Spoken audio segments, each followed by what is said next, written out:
diri Nabi itu Pak, ada contoh, ada teladan yang bisa kita contoh, yang kita bisa tiru. Kenapa? Karena Nabi Muhammad SAW itu ada sisi manusianya. Nabi diutus kepada kita, umatnya, umat manusia ini ada sisi kemanusiaannya, sehingga apa? Sehingga bisa dicontoh. Kalau yang diutus oleh Allah Subhanahu Wa Taala malaikat, maka nggak bisa kita contoh Pak. Malaikat itu kan nggak punya nafsu. Malaikat ketika disuruh sujud ya sujud, ketika disuruh ruku ya ruku, ketika disuruh bertasbih ya bertasbih. Jadi apa yang diperintahkan oleh Allah itu yang dilakukan malaikat. Makanya malaikat itu tidak bisa dicontoh manusia yang lain. Tapi masya Allah, Nabi Muhammad SAW itu basyar, ada sisi kemanusiaannya. Dari sisi kemanusiaan Nabi Muhammad SAW ini dibimbing oleh apa? Dibimbing oleh wahyu. Sehingga apa? Sehingga Nabi Muhammad SAW perbuatannya, ucapannya, tingkah lakunya itu dibimbing oleh wahyu. Sehingga apa? Sehingga Nabi Muhammad SAW terjaga dari segala kesalahan. Jadi Nabi Muhammad itu adalah manusia yang sempurna. Maka kita sebagai umatnya harus bisa belajar untuk mencontoh dan meniru Nabi Muhammad SAW. Kalau di dalam surah Al-Kahfi itu Pak, Qul innama ana basyarum mislukum yuha ilayya annama ilahukum ilahu wahid. Jadi katakan, hai Muhammad, kamu itu ada sisi kemanusiaan yang sama dengan sahabat-sahabatnya, sama seperti kamu, katakan. Cuman yang membedakan Nabi Muhammad dengan manusia yang lain, yang membedakan manusia dengan sahabat dan manusia-manusia yang lainnya adalah Nabi Muhammad SAW itu dibimbing oleh wahyu. Siapa yang membimbing? Allah Subhanahu Wa Taala yang maha sempurna. Jadi Nabi Muhammad SAW mustahil melakukan satu kesalahan karena dibimbing oleh wahyu. Maka tugas kita Bapak Ibu untuk apa? Untuk mencontoh Nabi Muhammad SAW. Makanya kalau kita mau mencontoh Nabi, setidaknya kita kenal dulu Nabi. Ya, kalau ada itu lagu anak-anak tuh Bu ya, anak-anak Nabi ada 7 orang. Ibu bisa Bu? Nyanyi kita sama Bu. Anak-anak Nabi ada 7 orang, 3 laki-laki, 4 perempuan.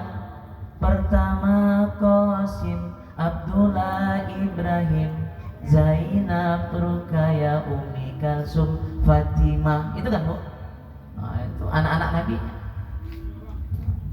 Jadi kalau kita sudah mengenal bagaimana akhlak Nabi, bagaimana Nabi Muhammad SAW, akan tumbuh kecintaan kita kepada Nabi. Kalau sudah cinta kita kepada Nabi, otomatis kita akan mengikut Nabi Muhammad SAW. Kalau di dalam kitab Sama'il Muhammadiyah itu Pak, itu ada salah satu hadis itu, Nabi itu indah wajahnya itu kalau disyairkan itu seperti rembulan, Masya Allah. Saking indahnya. Makanya muncul satu lagu Qomarun bukan? Qomarun, Qomarun, Qomarun sidnan Nabi, Qomarun. Muncul lagu itu Pak. Kenapa? Karena Masya Allah indahnya wajah Nabi Muhammad SAW. Karena kalau masyarakat pada saat itu melihat wajah Nabi, memandang Nabi Muhammad SAW, mereka tidak mau berpaling. Maka ada satu hadis juga, ketika Nabi Muhammad mengimamin sholat berjamaah, itu ada sebagian sahabat itu yang suka duduknya di sisi kanan. Kenapa? Karena ketika Nabi Muhammad SAW selesai salam kanan, selesai salam kiri, Nabi menghadap ke sebelah kanan dan bisa melihat wajah Nabi. Walaupun ada sebagian juga yang mengatakan bahwa Nabi langsung menghadap ke jamaahnya. Jadi makanya wajar Pak, Nabi itu jadi teladan kita. Makanya wajar Nabi itu jadi contoh buat kita. Misalnya kita seorang pedagang, Nabi juga dulu jualan loh Pak.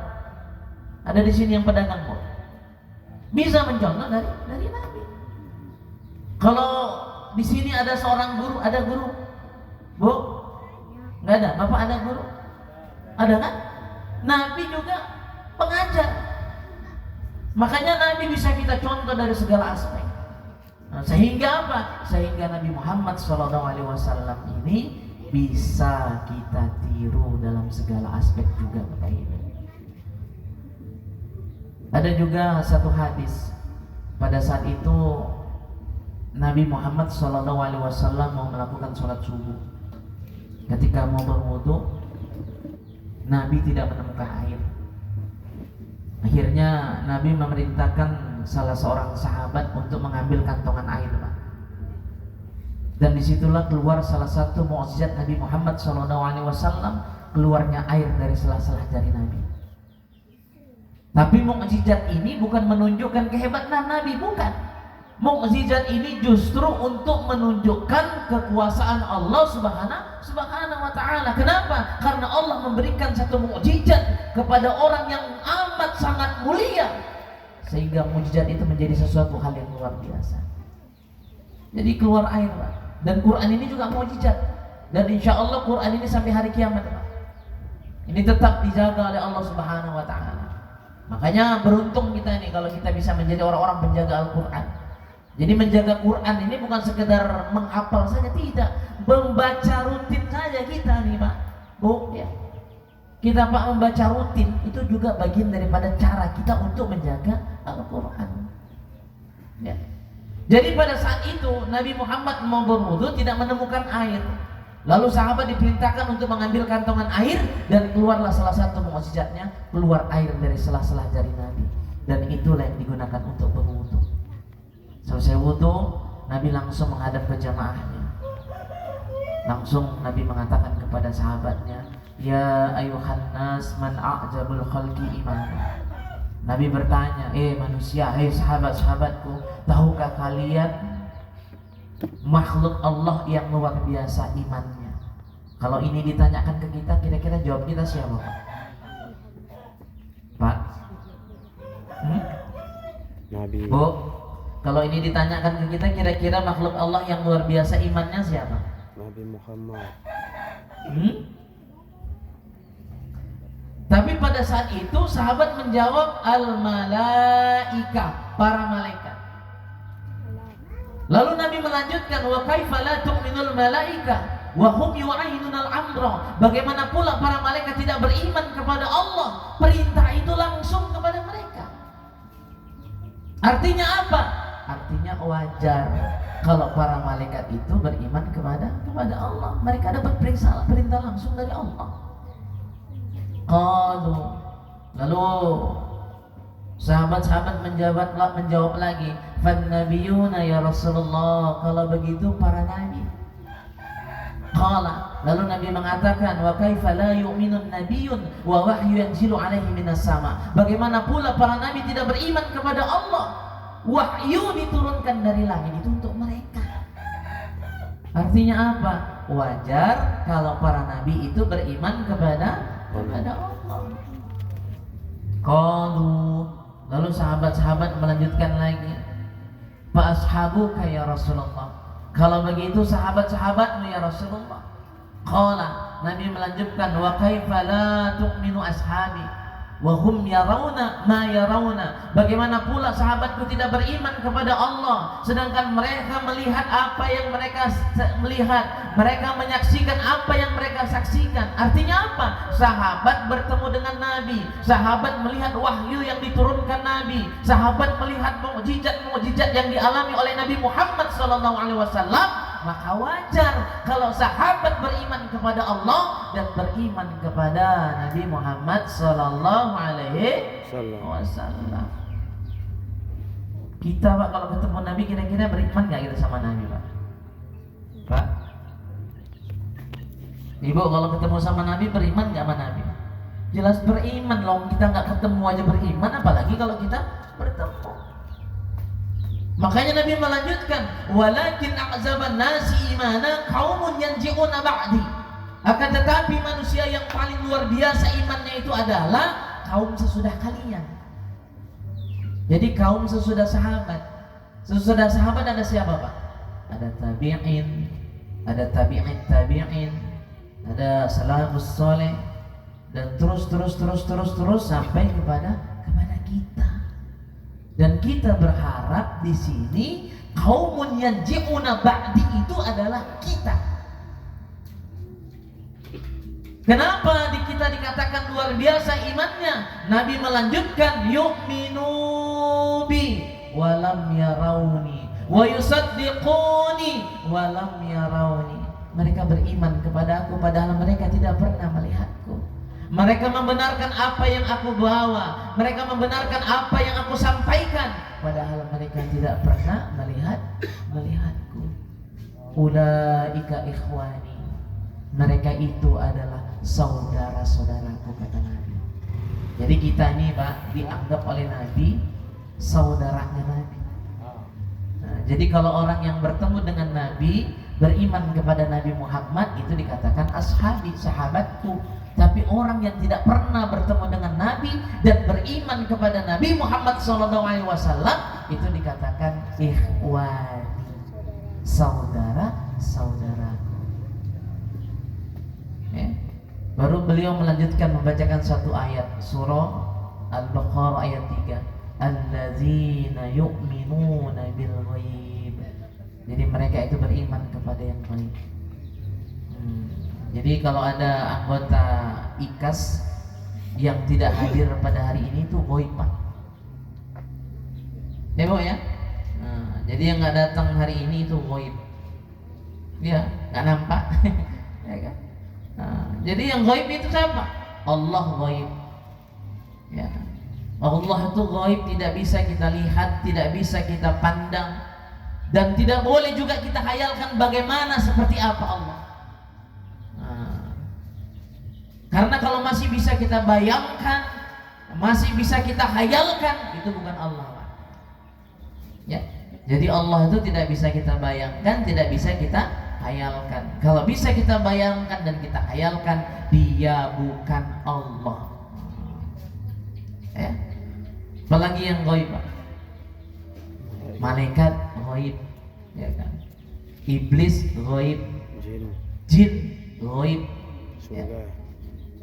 Dan Nabi Muhammad SAW bagi kita pada saat ini juga ghaib, Pak.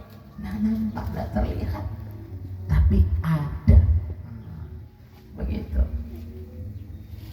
Makanya ketika Nabi membacakan allazina yu'minuna bil ghaib, itu mengajarkan kepada kita bahwa kita mampu beriman kepada Nabi Muhammad SAW padahal kita tidak pernah melihat Nabi. Kita mampu beriman kepada Allah Subhanahu wa taala padahal kita tidak pernah melihat Allah. Tapi kita meyakini bahwa Allah itu ada. Allahu ma'i, Allahu naziri, Allahu syahidi. Allah bersamaku, Allah menyaksikanku, Allah melihatku.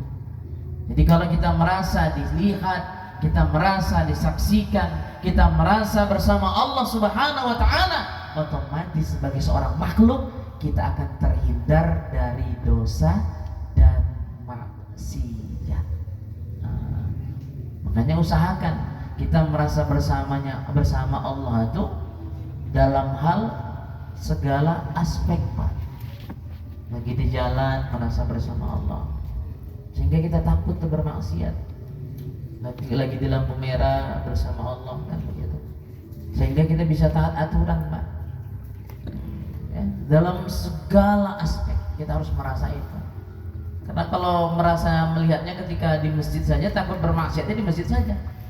Merasa bersamanya di tempat pengajian, akhirnya tidak bermaksiat di tempat pengajian saja.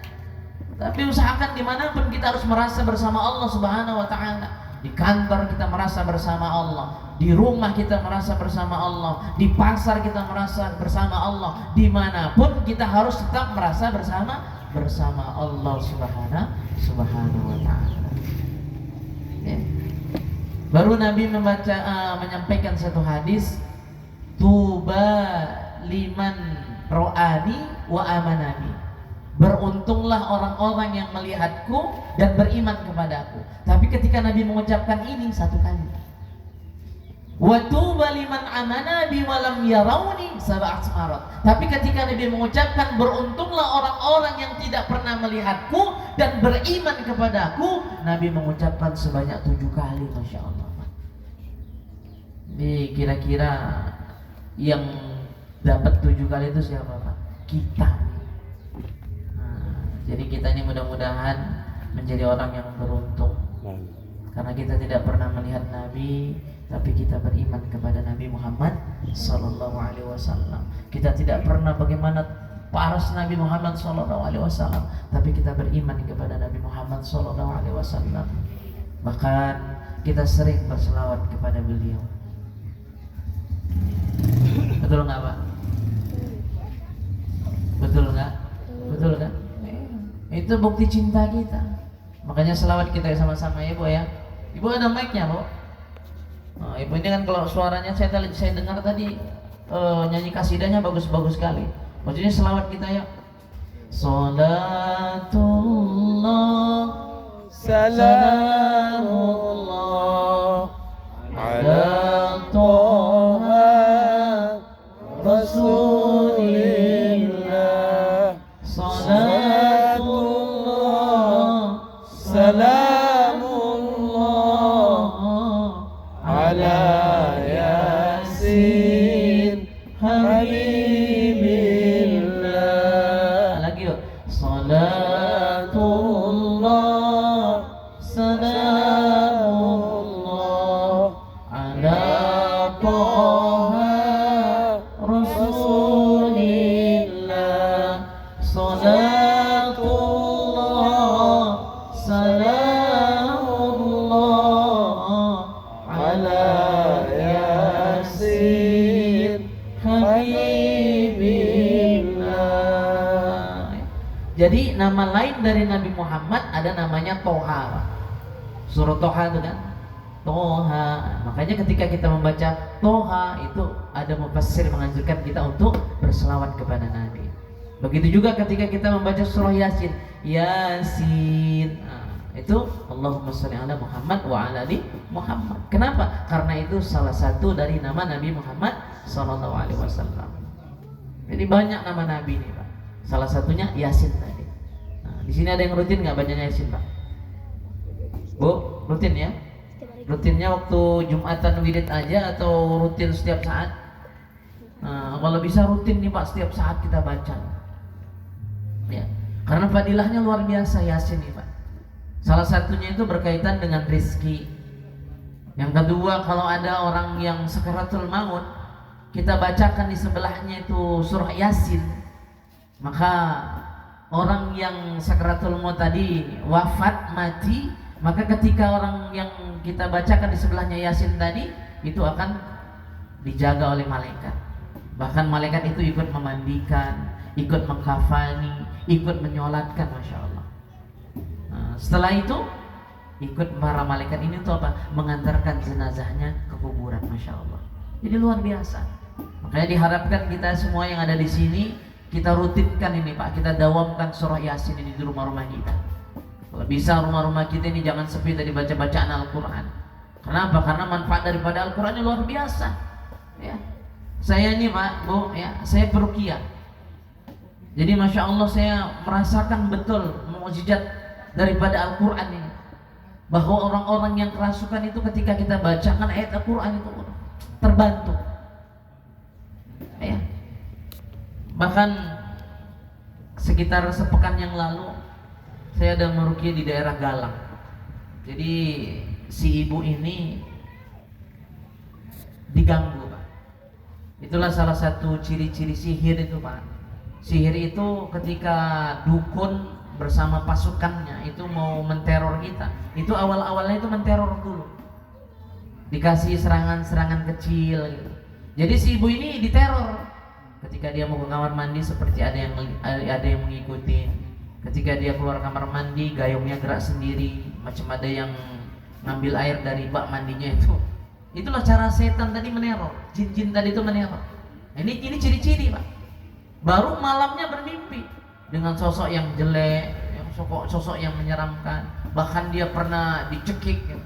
Dan masya Allah ketika kita ruqyah Pak, kita bacakan ayat-ayat ruqyah, reaksi luar biasa. Dan alhamdulillah asbab dari bacaan-bacaan Al-Quran yang kita bacakan kepada ibu itu, jin yang di dalam tubuhnya itu Pak, dengan izin Allah Subhanahu Wa Taala keluar. Jadi masya Allah Al-Quran ini benar-benar mukjizat yang luar biasa. Nah, makanya kita yang rajin-rajin baca Quran itu satu keberuntungan yang luar biasa Pak. Makanya jangan sampai kita tinggalkan. Makanya kita nih yang nggak boleh terlepas dari Al-Quran. Bahkan salah satu Al-Quran itu yang harus rutin kita baca itu Pak, itu surah Al-Baqarah ayat 155, ayatul kursi. Dibaca selesai sholat, insya Allah nggak ada jarak antara kita dengan surga. Artinya kalau kita mati pada saat itu masuk surga. Setiap selesai sholat kita baca ayat kursi. Kalau kita mau tidur baca ayat kursi, selama tidur kita dijaga Pak. Dijaga siapa? Dijaga malaikat. Dan ketika kita mau keluar rumah ini kita bacain ayat kursi. Selama kita tinggalkan rumah itu akan terjaga dari segala keburukan. Jadi masya Allah banyak fadilah-fadilah dari Al-Quran yang bisa kita dapatkan. Makanya harus rutin kita baca. Atau di sini ada bapak ibu yang belum bisa baca Quran? Ada? Alhamdulillah bisa semua ya? Alhamdulillah. Hah? Nah, kalau belum bisa belajar Pak. Apalagi sekarang belajar itu udah mudah kan? Pakai Iqra kan? Langsung baca. Kalau kami dulu pakai dia aja Pak, pakai alif. Mungkin Bapak dulu gitu kan? Alif da te alif ba wa i alif do pan u a i u ba da te ba ba ba wa bi ba do pan bu ba bi bu gitu ya. Alif dua di atas an, alif dua di bawah in, alif dua di depan an in un. Mandailing begitu juga Bu? Oh sama ya. Ba dua di atas ban, ba dua di bawah bin, ba dua di depan bun ban. Oh masya Allah. Tapi baca pakai alif ini jenuh karena lama. Kalau pakai Iqra ini cepat. A ba ta selesai. Akhirnya ketika di Iqra ke-6 disuruh baca Yasin, yang dibaca apa? Yasa.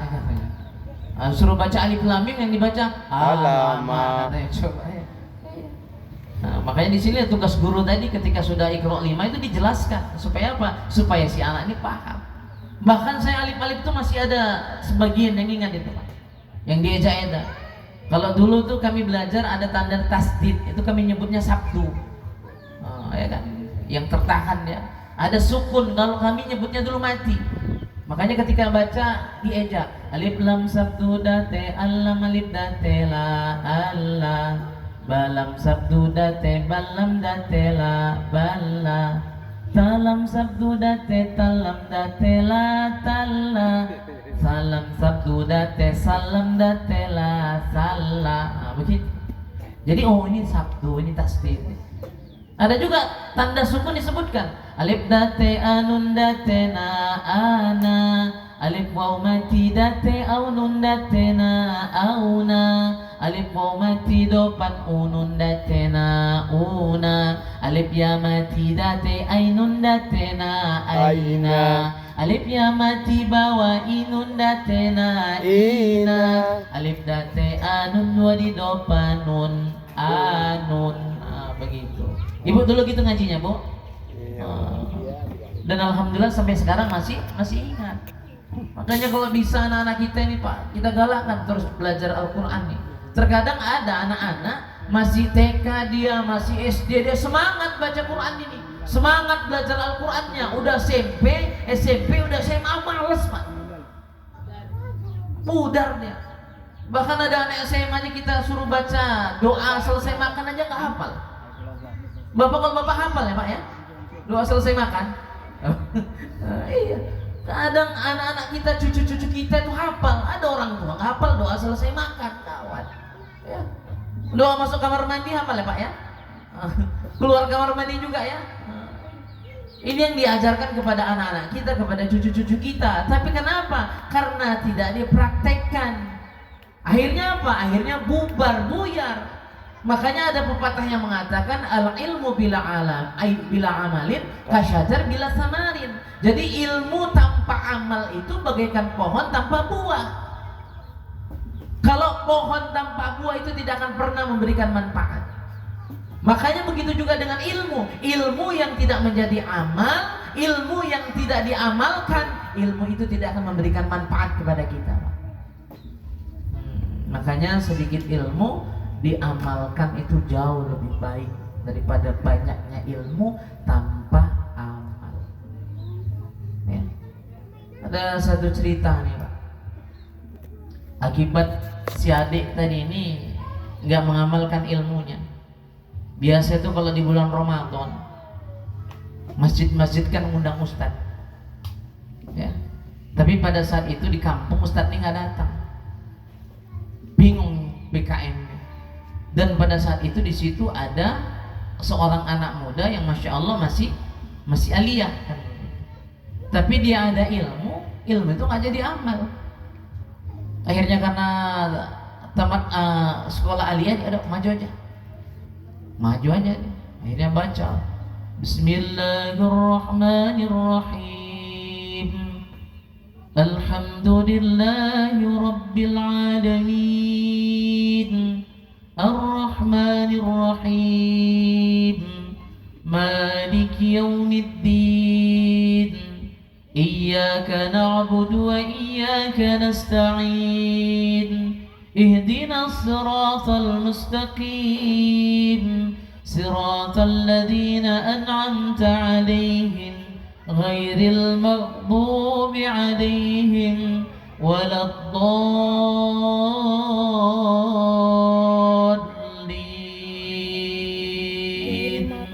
Apa kata makmum di bawah, di belakang Pak? Amin. Akhirnya BKM tenang. Lanjutlah baca ayat si adik tadi nih. Bismillahirrahmanirrahim. Qul ya ayyuhal kafirun la a'budu ma ta'budun wa la antum 'abiduna ma a'bud wa la ana 'abidum ma 'abadtum wa la أنتم عابدون ما أعبد ولا أنا عابد ما عبدتم ولا أنتم عابدون ما أعبد ولا أنا عابد ما عبدتم ولا أنتم عابدون ما أعبد ولا أنا عابد ما عبدتم ولا أنتم عابدون ما أعبد. Terus diulang-ulang. Jadi dia nyari itu sambil ulang-ulang, sambil cari, tapi nggak ketemu-ketemu. Kan kadang sering begitu Pak, lupa dia. Dan pada saat itu jamaah juga nggak tahu. Akhirnya diulang-ulang sampai menangis dia. Wala ana abidum ma abadtum wala antum abiduna ma a'bud. Saking keselnya dia nggak ketemu, akhirnya dia tutup dengan apa? Waladdallin. Kata makmumnya, amin. Akibat apa? Ilmunya